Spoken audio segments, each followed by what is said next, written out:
Veo el sonriso en tu rostro y tus ojos que están de acuerdo conmigo.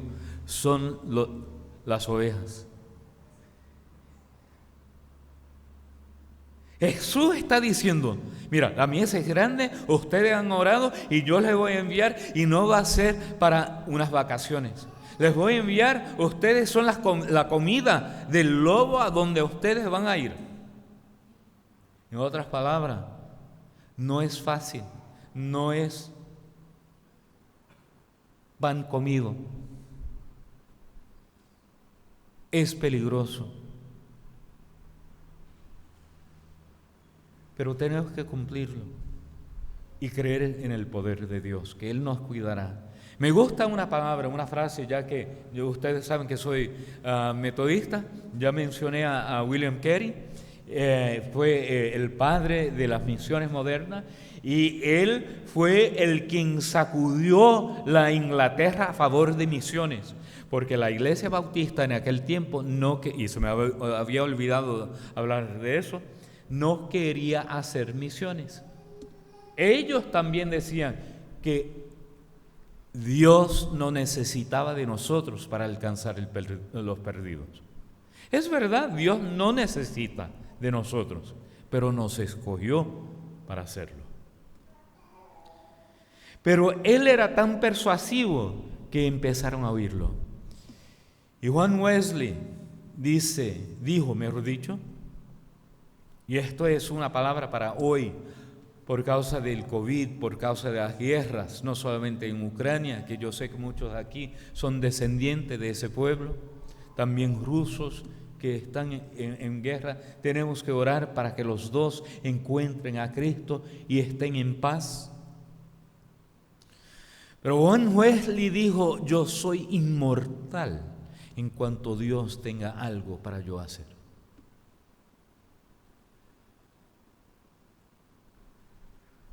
¿Cuál es el lugar? Soy inmortal en cuanto Dios tiene algo para yo hacer.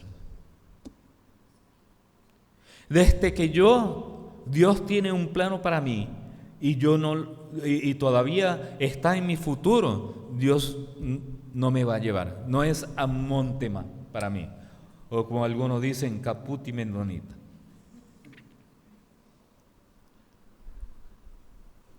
Yo voy a tener vida en cuanto Dios me quiere usar. Eso no quiere decir que como Dios me está usando puedo lanzarme de un edificio de 10 pisos. No, pero seré inmortal en cuanto Dios quiere usarme. Entonces, tenemos que estar dispuestos a ir en los lugares hasta peligrosos. La mayoría de nosotros somos cristianos hoy en día porque alguien dejó su hogar, dejó la tranquilidad de su país y vino para hacer misiones entre nosotros. Es lo que Dios nos ha pedido. Y dice, no lleven bolsa, ni alforjas, ni calzado, ni saluden a nadie por el camino. Parece que Dios le está pidiendo que sean argel, no cumplimenten a nadie, pero lo que Él está diciendo, urge, el mensaje es importantísimo y no podemos estar 1 o 2 horas hablando de cosas que no interesan. Nuestras conversaciones tienen que ser más direccionadas en cuestión del reino. Continuando en el versículo 5 dice, en cualquier casa donde entren primeramente digan, pase a esta casa.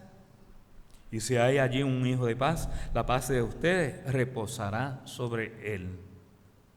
Pero si no, volverá a ustedes. Ahora, ¿puedo salir un poco de atrás del púlpito? Voy a hablar un poco más alto para que me oigan. Para que me oigan. Una de las cosas que nosotros muchas veces, gracias,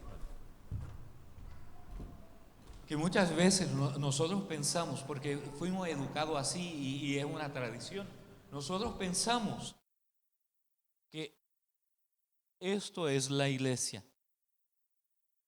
que esto es la iglesia. Pero la verdad, y probablemente ustedes han oído esto, nosotros somos la iglesia. Entonces yo quiero que ustedes me ayuden en esto. Levanten la mano derecha. Hagan como si fuera un puño, pero dejen el índice para arriba. Viren la mano y digan conmigo: yo soy la iglesia. Gracias, hermana. Oí su voz arriba de todos ellos. Yo quiero que lo digan más fuerte. Yo soy la iglesia. Vamos, español muy sencillo. Yo soy la iglesia. Una vez más, yo soy la iglesia. Si tú y yo somos la iglesia, entonces ¿de quién es la responsabilidad? ¿Del pastor? Exactamente, es mía. Yo soy la iglesia. Yo soy, no este edificio. Y si yo soy la iglesia, yo tengo que cumplir la palabra de Dios.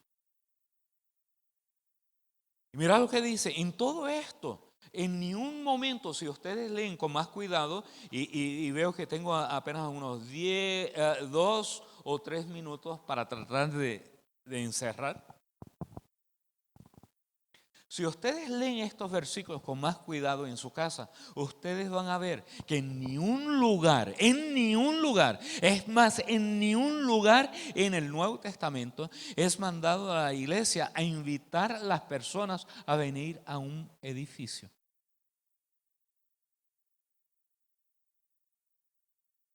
La iglesia se congregaba en las sinagogas. La iglesia se congregaba en el templo de Jerusalén. La iglesia se reunía en las casas, pero era para la iglesia salir a estar con las personas que todavía no conocían a Jesús.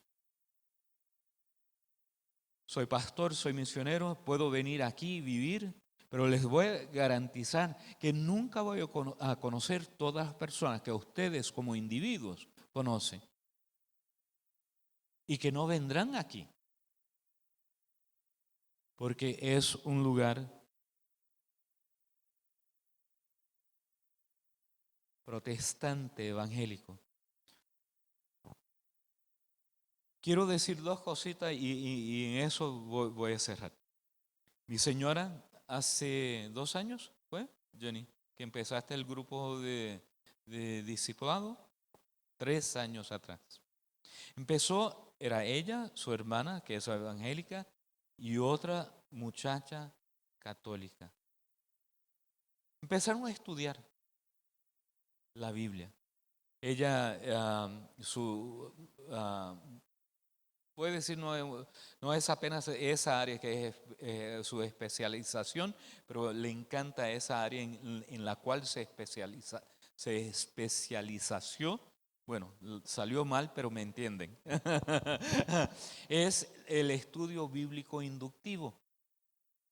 Y ella empezó con ese grupo y ella, si ustedes quieren saber después del culto, ella tiene una foto que tiene más o menos que unas 20 personas en el grupo.